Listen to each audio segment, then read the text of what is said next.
গ্রামের হাটে যিনি মানুষকে মিষ্টি মুখ করিয়ে থাকেন এবং বিভিন্ন প্রকার মিষ্টির স্বাদ দিয়ে থাকেন, আমাদের সেই অনন্ত কাকার দোকানে আমরা চলে এসেছি।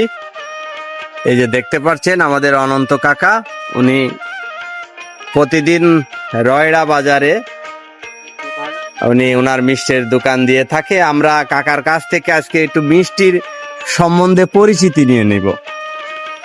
কাকা, এই যে আপনার এই যে সাদা সাদা এই মিষ্টিটা কি মিষ্টি কাকা?